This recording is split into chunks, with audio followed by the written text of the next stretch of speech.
إن الحمد لله نحمده ونستعينه ونستغفره ونعوذ بالله من شرور أنفسنا ومن سيئات أعمالنا من يهده الله فلا مضل له ومن يضلل فلا هادي له أشهد أن لا إله إلا الله وحده لا شريك له وأشهد أن محمدا عبده ورسوله يا أيها الذين آمنوا اتقوا الله حق تقاته ولا تموتن إلا وأنتم مسلمون يا أيها الناس اتقوا ربكم الذي خلقكم من نفس واحدة وخلق منها زوجها وبث منهما رجالا كثيرا ونساء واتقوا الله الذي تساءلون به والأرحام إن الله كان عليكم رقيبا يا أيها الذين آمنوا اتقوا الله وقولوا قولا سديدا يصلح لكم أعمالكم ويغفر لكم ذنوبكم من يطع الله ورسوله فقد فاز فوزا عظيما أما بعد فإن أصدق الحديث كتاب الله وخير الهدى هدى محمد صلى الله عليه وسلم وشر الأمور محدثاتها وكل محدثة بدعة وكل بدعة ضلالة وكل ضلالة في النار. Kaum muslimin dan kaum muslimat rahimani wa rahimakumullah. Alhamdulillah, segala puji bagi Allah Azza wa Jalla yang memudahkan langkah kita menuju majelis ilmu. Alhamdulillah, kita memuji Allah Azza wa Jalla atas segala karunia dan kenikmatannya. Dan yang perlu kita ingat, salah satu tujuan kita belajar menuntut ilmu agama adalah menghilangkan keraguan. Sebagaimana yang dikatakan oleh Imam As-Sa'di rahimahullah dalam manzumah Al-Qawaid Al-Fiqhiyah.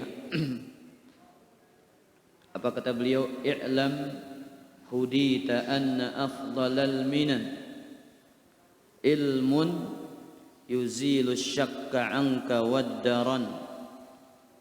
Ketahuilah, semoga Allah memberikan engkau petunjuk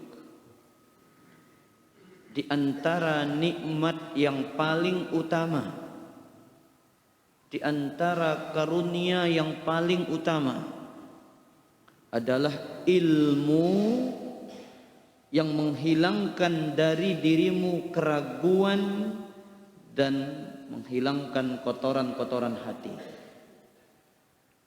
Kita belajar agar kita menjadi orang-orang yang yakin. Allah wariskan dalam hati kita keyakinan agar Allah Azza wa Jalla memberikan kita pengetahuan ma'rifah tentang kebenaran, agar Allah Azza wa Jalla mengangkat dan menghilangkan penyakit-penyakit hati ini. Banyak sekali penyakit hati ini. Maka dikatakan ilmun yuzilu syakka anka waddaran, ilmu yang menghilangkan keraguan dan kotoran hati. Riya, sum'ah, hasad, ya, dan yang lainnya. Itu tujuan kita belajar. Kemudian beliau mengatakan wa yakshiful haqqa lidzil qulubi wa yusilul 'abda ilal matlubi. Dan dengan belajar ini agar kita tahu mana kebenaran, mana yang hak, mana yang benar, mana yang salah, mana petunjuk, mana kesesatan, mana penyimpangan, dan menyampaikan kita kepada perkara yang kita inginkan. Ini tujuan kita belajar. Kita sampai kepada derajat ma'rifatul haq bidalilihi, mengenal, mengetahui kebenaran dengan dalilnya. Ini tujuan kita menuntut ilmu, ikhwatal iman. Mengetahui kebenaran dengan apa? Dengan dalilnya. Alhamdulillah, kita kembali melanjutkan Kitab Tauhid fi Dawi Aqidatil Imam Syafi'i.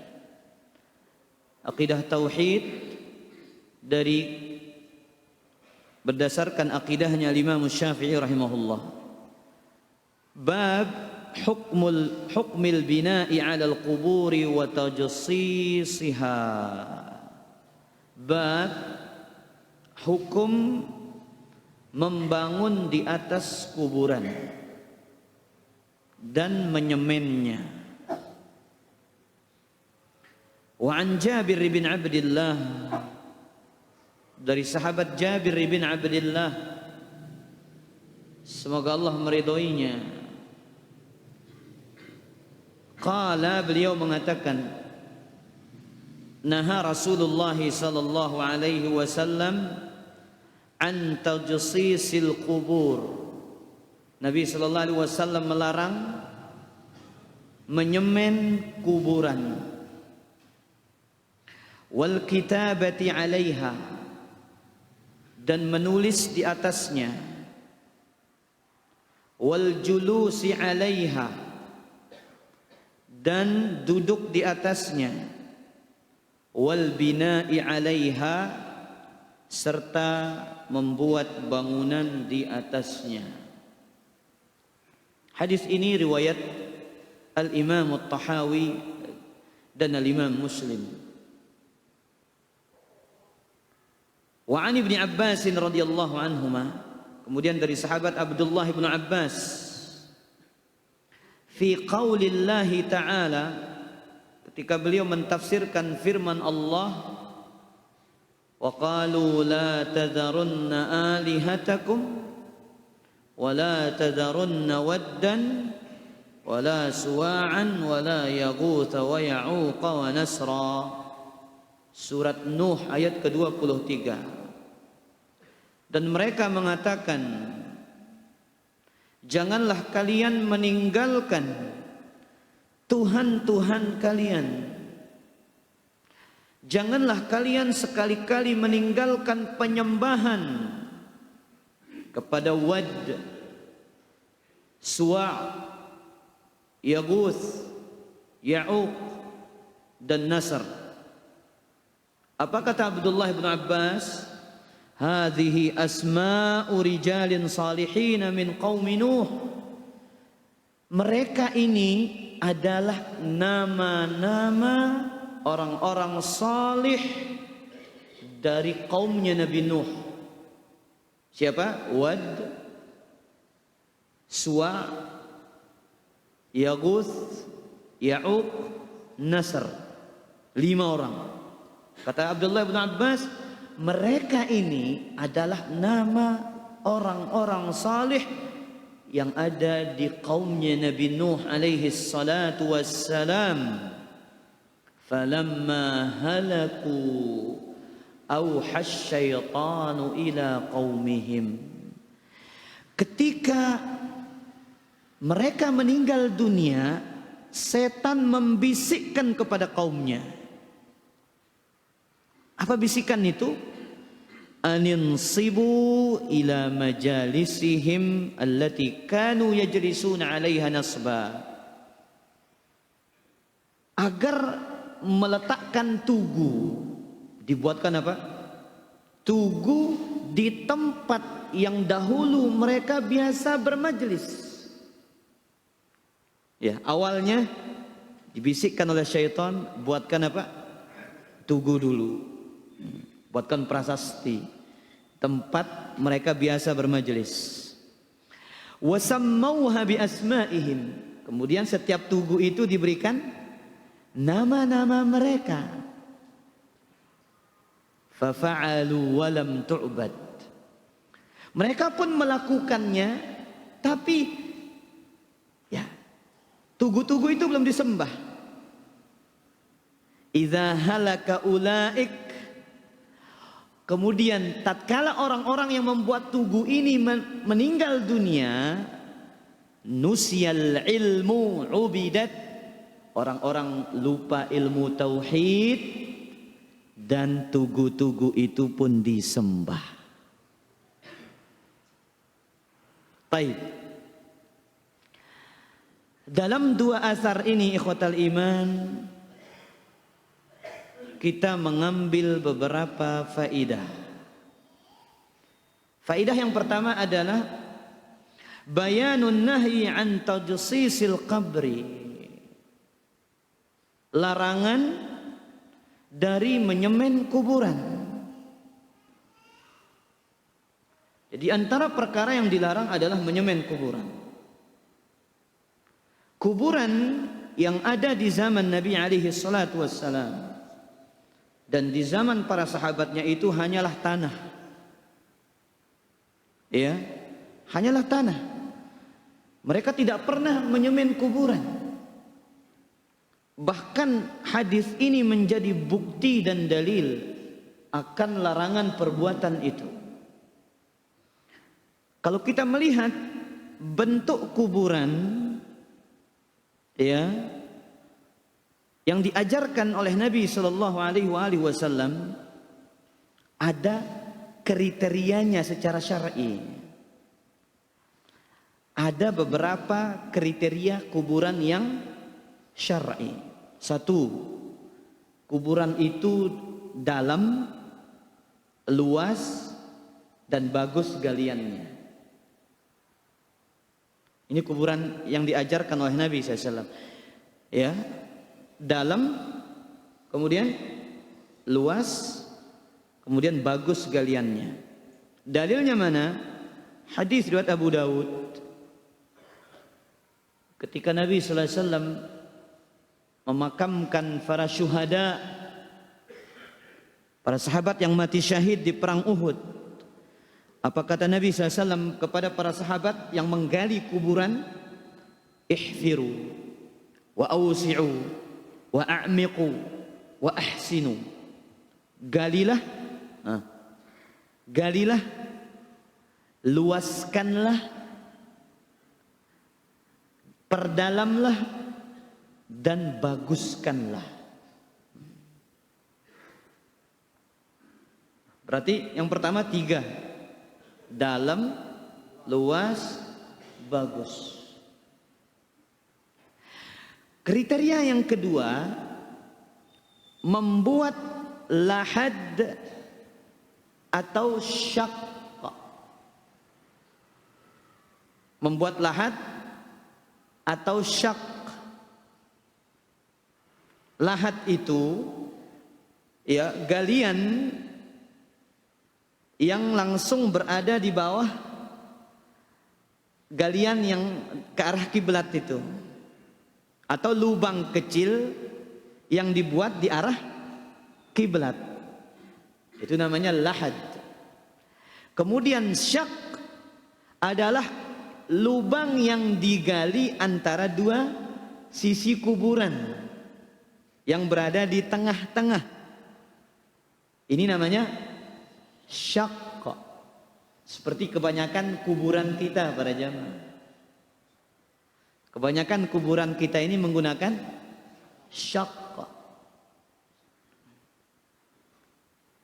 Lahad ini lebih afdal. Kenapa? Karena dipilihkan oleh Allah untuk Nabi-Nya Sallallahu Alaihi Wasallam. Lahad ini lebih utama, lebih afdal karena dipilihkan oleh siapa? Oleh Allah Subhanahu wa taala untuk Nabi-Nya Sallallahu Alaihi Wasallam. Sebagaimana hadis Anas bin Malik radhiyallahu anhu, ketika Rasul Sallallahu Alaihi Wasallam wafat di kota Madinah, ada yang biasa membuat lahad dan ada yang biasa membuat syak. Ada dua sahabat nih, satu ahli apa? Buat lahad, satu buat syak. Kemudian para sahabat mengatakan, kita beristikharah kepada Allah. Lalu kita suruh kedua-duanya datang. Barang siapa yang datang terlebih dahulu, maka itulah yang kita pakai. Kita istikharah, kata para sahabat. Mbesi juluan datang, ya tagin kadu. Kemudian para sahabat istikharah. Selesai itu disuruhlah keduanya datang. Ternyata yang lebih dahulu datang adalah orang yang biasa membuat lahat. Maka sahabat ini pun membuat lahat untuk Nabi sallallahu alaihi wasallam. Para ulama menjelaskan ya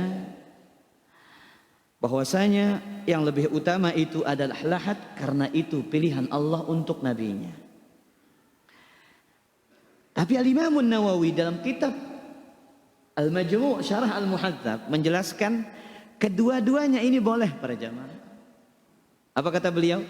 Ajma'al ulama, kata Imam Nawawi, sepakat para ulama anna dafna fil lahdi wasyaqqi jaizan. Sepakat para ulama memakamkan jenazah di lahat ataupun di syak itu kedua-duanya adalah perkara yang diperbolehkan secara syariat. Apa bahasa anti itu para jamaah? Syak dan lahat ini? Lahat kan cah? Kuburan di tengah kah? Kuburan biasa. Baik. Kemudian Al-Imam Nawawi menjelaskan, lakin idza kanatil ardu salbatan la yanharu turabuha fal-lahdu afdal. Apabila tanah itu keras, tidak cepat apa? Longsor, kata Imam Nawawi, apabila tanah itu keras, tidak cepat longsor, lahat itu lebih utama. Lima sabaqa minal adillah, karena dalil-dalil menunjukkan itu. Wa in kanat rakhwatan tanharu fasyaqqu afdal. Tapi kalau tanah itu gembur, ya, cepat apa? Longsor, maka syak itu lebih afdal, kata Imam Nawawi rahimahullahu ta'ala. Kemudian kriteria kuburan yang ketiga, meninggikan kuburan itu sedikit dari permukaan tanah sekitar 1 jengkal.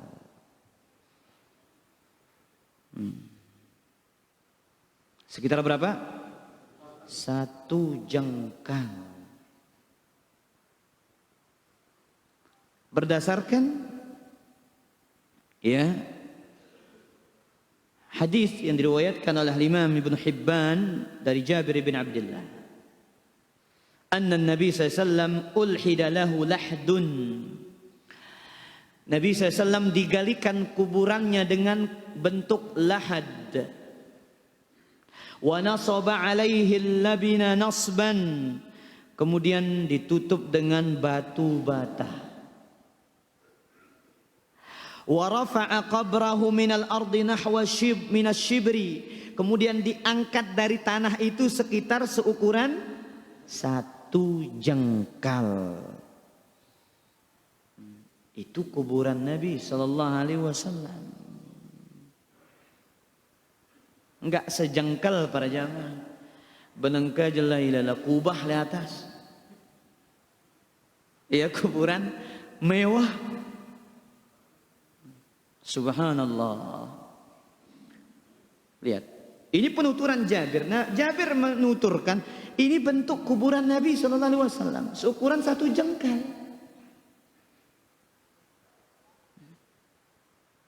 Maka oleh karena itu, ikhwatal iman azani Allah wa iyyakum, ya, kalau kita mengetahui sunnah ini, mempelajari sunnah ini, kita akan tahu bagaimana kriteria kuburan yang sesuai dengan petunjuk Nabi sallallahu alaihi wasallam. Ya, karena kuburan itu penuh kesederhanaan, sesuai dengan konsep apa? Mengingat kematian, tadzakkurul akhirah.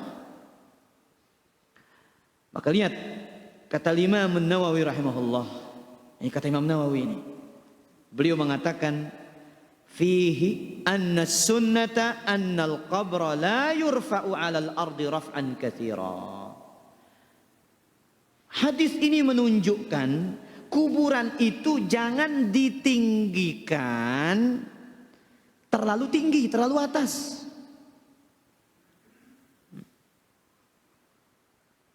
Jangan ditinggikan terlalu apa? Atas. Wala yusannam, jangan berbentuk punggung onta, punuk onta.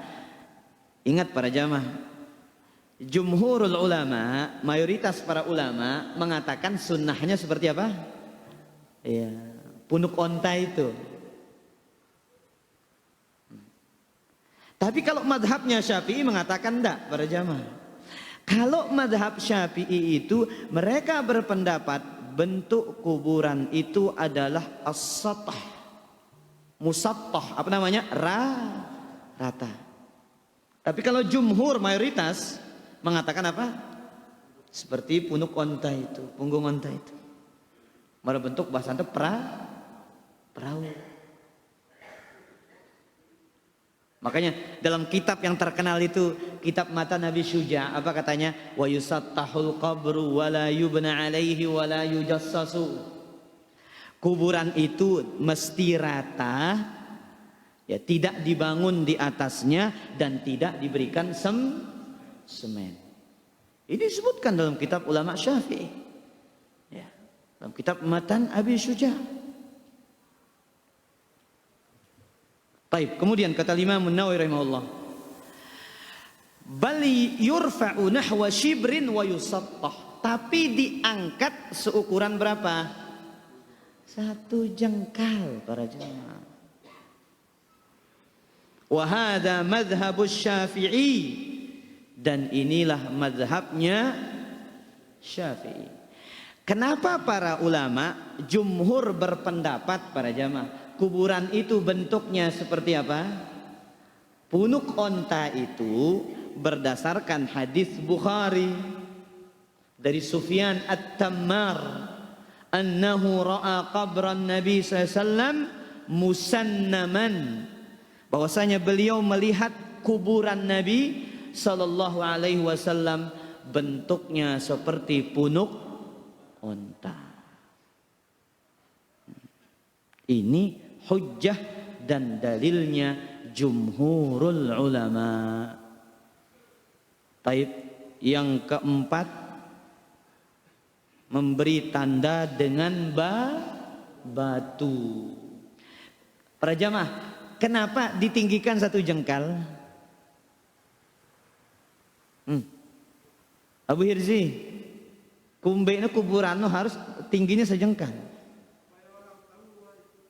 Masya Allah.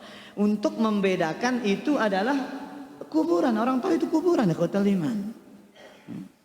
Kemudian meletakkan tanda dengan batu. Ya. Sebagaimana ketika Utsman ibn Maz'un meninggal dunia, Nabi SAW memerintahkan mengeluarkan jenazahnya. Kemudian Nabi SAW memintakan untuk dibawakan apa? Sebuah batu bihajarin. Namun sahabat yang disuruh ini ternyata nggak kuat ngangkat batu itu. Kemudian Nabi SAW berjalan menuju batu itu. Kemudian beliau menyingsingkan lengan bajunya dan mengangkatnya dan meletakkan batu itu di atas kepalanya siapa? Utsman ibn Maz'un. Kemudian sallallahu alaihi wasallam bersabda, ata'allamu biha qabra akhi, aku letakkan batu ini di atas kepalanya agar aku tahu ini adalah kuburan saudaraku. Wa adfanu ilaihi man mata min ahli, agar aku bisa menguburkan orang-orang yang mati dari kalangan keluargaku di sini. Baik. Kemudian berikutnya, kriteria kuburan itu yang kita bahas tadi, tidak boleh ditembok.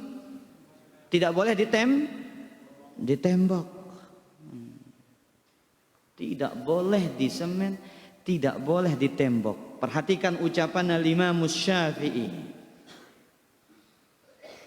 Ucapan Imam Syafi'i dalam kitab Al-Umm Ikhwatal Iman. Karena kebanyakan kita ini mengaku di atas madhabnya Syafi'i, tapi ternyata kuburan orang-orang alim itu sekarang kebanyakan apa? Ditembok. Kata beliau dalam kitab Al-Umm jilid kedua halaman 631, wa uhibbu alla yubna. Aku menyukai agar kuburan itu tidak dibangun. Wala yujassasu, dan jangan pula diberikan semen. Fa inna dzalika yushbihu zinata wal khuyala'a. Karena itu menyerupai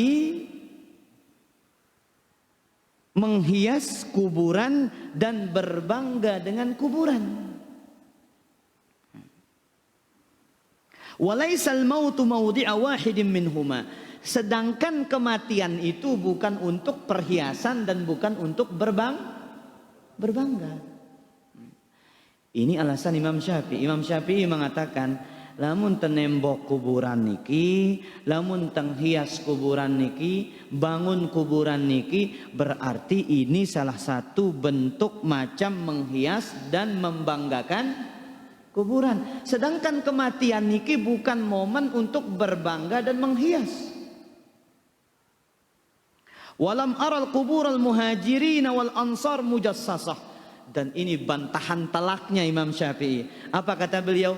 Aku tidak pernah melihat kuburan sahabat muhajirin dan ansar itu disemen. Aku tidak pernah melihat kuburan al-muhajirin apa? Wal ansar disemen. Padahal haula'i khiyarun nas. Mereka manusia terbaik, manusia paling soleh setelah Nabi SAW. Tapi antum kalau lihat kunjungi beberapa kuburan sahabat di Baqi, tidak ada yang mewah di sana. Tidak ada kuburan yang mewah, tidak ada kuburan yang semen. Baik. Kemudian, sebagaimana kita sebutkan juga tadi, tidak boleh mendirikan bangunan. Kriteria berikutnya, jangan mendirikan bangunan apapun bentuknya, tembok, kemudian apa lagi? Ya, kubah dan yang lainnya. Dalam hadis Al-Bukhari dalam Kitabul Janaiz, suatu ketika Umar ibn al-Khattab radhiyallahu anhu melihat fustat inda qabri Abdurrahman, melihat tenda di atas kuburan Abdurrahman ibn Auf. Melihat apa? Tenda. Faqal, apa kata Umar ibn Khattab? Inzi'hu ya gulam. Wahai anak muda, cabut tenda itu. Fa innama yudhilluhu amaluhu. Karena yang akan menaunginya adalah, yang melindunginya adalah apa? Amalannya. Ini kata Umar bin Khattab.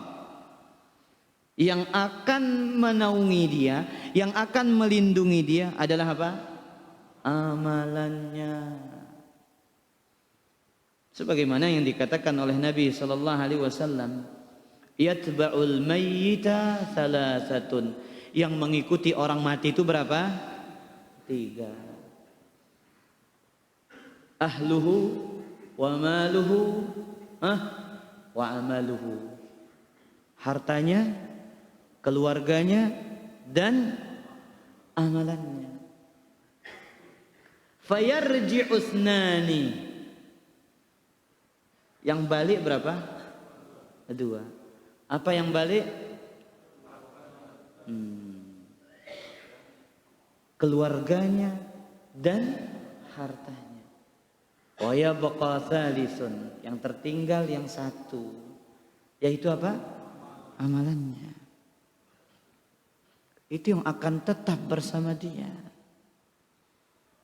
itu yang akan menjadi teman setia dia, yaitu amal salihnya. Taib. Kemudian faidah berikutnya dari hadis yang mulia ini, bayanun nahyi 'anil julusi 'alal qabri. Hadis ini juga adalah larangan duduk di atas kuburan. Sudah kita bahas pada pertemuan yang lalu para jamaah yang dimuliakan oleh Allah. Apa kata Nabi sallallahu alaihi wasallam kepada orang yang duduk di atas kuburan? Saya ingat para jamaah. Apa ongkat nabinta tiba dengan segirang tokol di atas kubur? Siapa yang ingat? Rah. Nanti tahu ini ngantok lah rah ini. Abu Hirzi.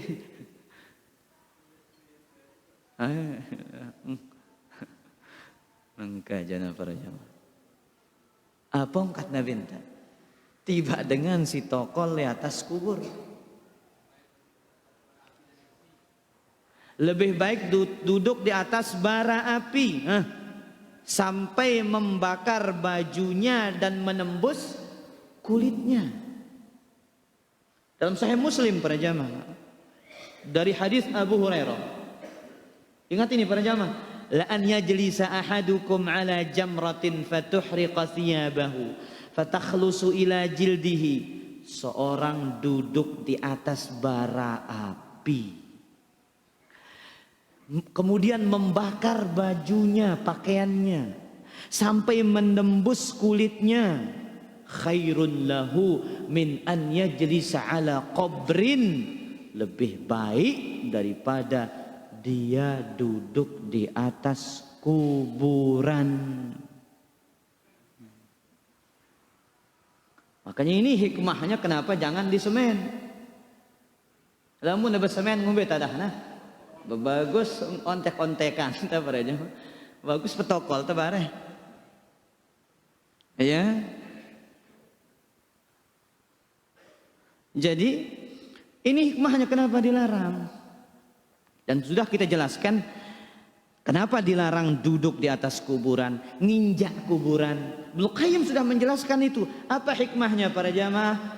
Menjaga kehormatan orang-orang muslim yang telah meninggal dunia. Ini dia. Baik, faedah berikutnya dari hadis ini. Anna hadzal nahya 'ala tahrim. Larangan ini adalah pengharaman. Li'adami wurudin sarifin lahu, karena tidak ada dalil yang menyebutkan dia, karena tidak ada dalil yang datang memalingkan dari hukum haram. Berarti duduk di atas kuburan ini hukumnya haram. Membangun di atas kuburan ini hukumnya apa? Haram.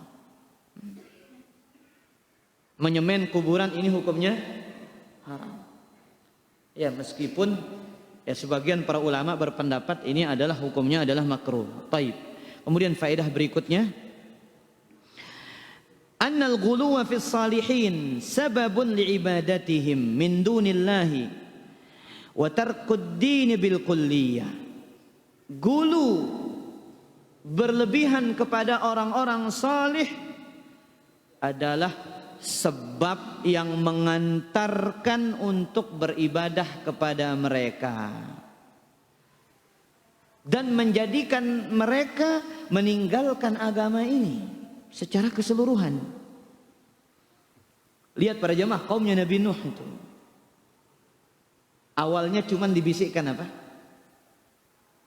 Bikin tugu dulu.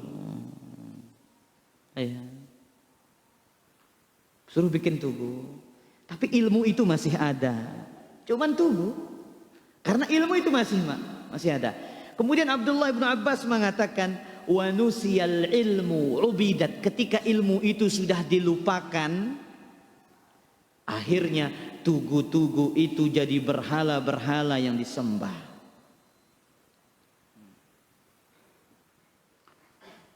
Maka kita dilarang gulu berlebihan kepada orang-orang soleh para jamaah. Ini salah satu bahaya yang besar. Perantara yang mengantarkan kepada kesyirikan. Dek tekanggo lebih lalu tiba dengan soleh. Gak ada orang soleh ini yang maksum. Bahkan lihat doa Nabi SAW. Apa doa Nabi para jamaah? Allahumma la taj'al qabri wathanan yu'bad. Ya Allah, jangan engkau jadikan kuburanku itu berhala yang disembah. Ini doa Nabi SAW. Makanya Nabi larang orang-orang yang bersikap berlebihan kepada beliau. Orang yang gulu kepada beliau. La tutruni kama atratin nasara Isa bin Maryam. Jangan kalian berlebihan menyanjungku, memujiku. Sebagaimana orang-orang Nasara berlebihan dalam menyanjung Nabi Isa bin Maryam. Maka tidak boleh. Orang soleh itu mengajarkan pengikutnya untuk apa? Gulu. Dan ini salah satu isi dakwah kita ini para jamaah. Satu isi dakwah sunnah itu, dakwah tauhid ini adalah apa? Mengajarkan, berikan manusia itu, letakkan manusia itu sesuai dengan kedudukannya. Anzilun nas manazilahum, kata Nabi SAW. Letakkan manusia itu sesuai dengan kedudukannya. Tapi nggak boleh bersikap berlebihan gulu. Ya, dia orang alim, hormati dia kealimannya. Berikan hak-haknya sebagai orang alim. Tapi berlebihan sampai mengatakan, oh, tidak ada yang salah pada dia. Ini berlebihan. Manusia itu selain Nabi pasti ada salah. Pasti ada salah para jamaah. Apa kata Imam Malik? Ini prinsip kita. Orang sunnah ini prinsipnya. Prinsipnya Imam Malik adalah prinsipnya orang sunnah. Apa itu? Kullun yu'khad min qawlihi wa yuraddu illa sahib hadzal qabri. Semua di antara kita ini bisa diterima dan ditolak ucapannya kecuali yang punya kuburan ini. Wa asyara ila qabrin Nabi SAW. Beliau mengisyaratkan kepada kuburan siapa? Rasulullah SAW.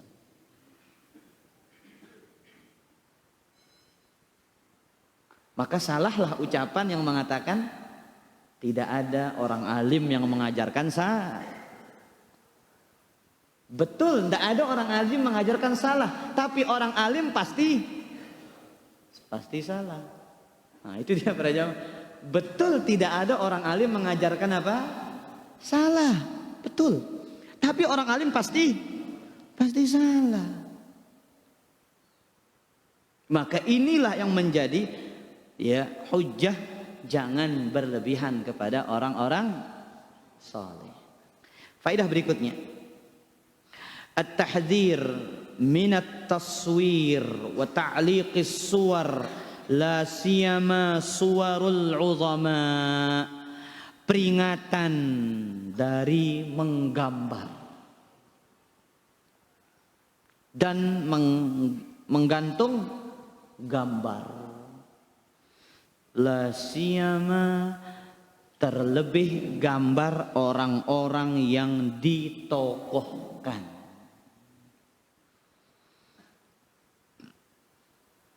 Sebagaimana dalam riwayat yang disebutkan oleh Al-Imam Ibnul Qayyim. Ibnul Qayyim menukilkan sebuah ucapan, wa qala ghairu wahidin minas salaf, berkata lebih dari satu dari ulama salaf, falamma matu aqafu ala quburihim, ketika orang-orang soleh itu mati, mereka berdiam di atas kuburannya. Thumma sawwaru tamathilahum, mereka menggambar rupa-rupa mereka. Thumma tala alaihimul amad, berlalulah waktu yang lama. fa'abaduhum, kemudian mereka pun menyembah gambar-gambar itu.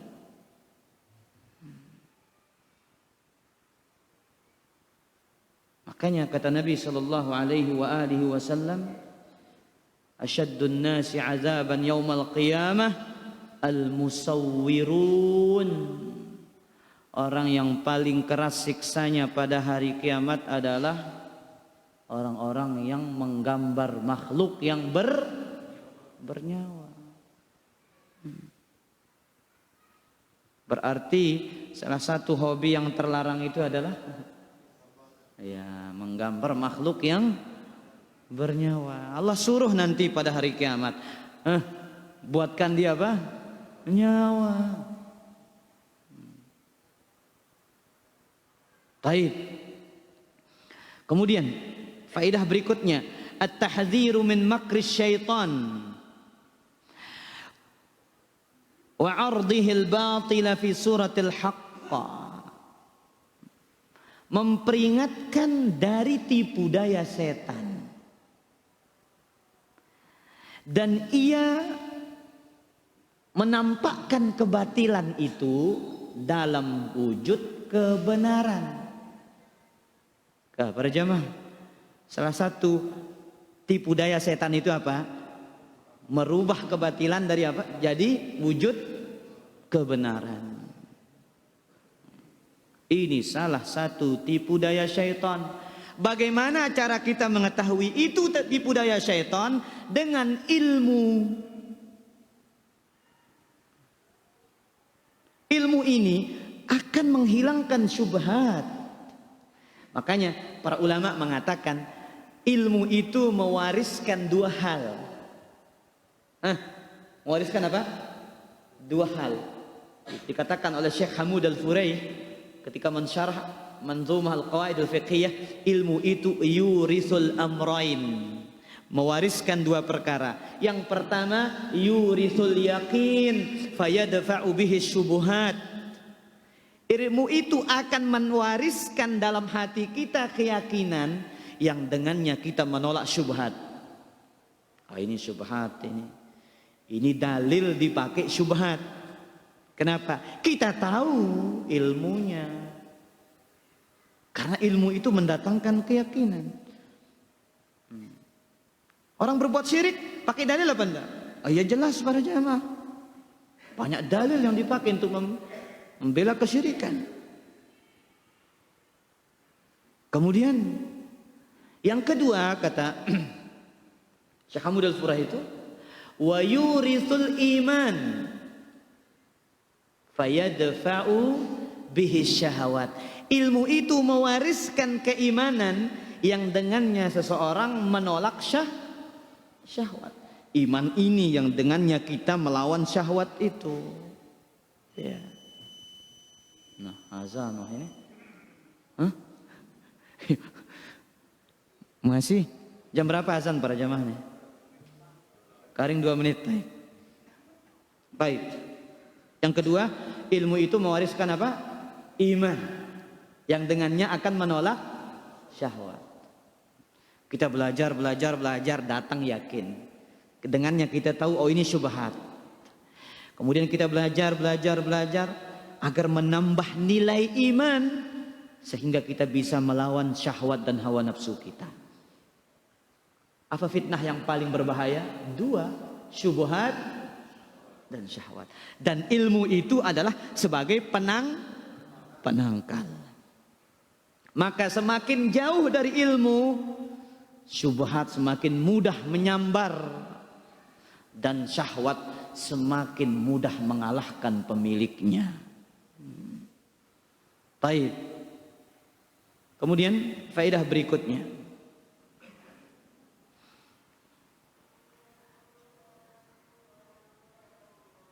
anna at-taswira min al-wasa'il ila asy-syirki fayajibul hadru min taswiri zawatil arwah. Menggambar termasuk perantara menuju kesyirikan. Maka wajib waspada dari menggambar sesuatu yang memiliki ruh. Sebagaimana kisah yang tadi, asma rijalin salih. Riwayat mengatakan cuman dibuatkan apa tuh? Tugu, prasasti. Riwayat yang lain mengatakan dibuatkan gambar. Ya, ini adalah perantara. Makanya kaidah dalam syariat itu adalah sadduz zara'i', menutup segala perantara, segala jalan, segala pintu yang mengantarkan kepada kesyirikan. Salah satunya adalah wujud menggambar orang-orang soleh. Maka tidak jarang kita jumpai para jamaah, kalau meletakkan gambar orang soleh itu akan mendatangkan rezeki katanya, akan menolak bala katanya. Ya, dah ini sebaliknya. Baik, kita azan dulu para jamaah.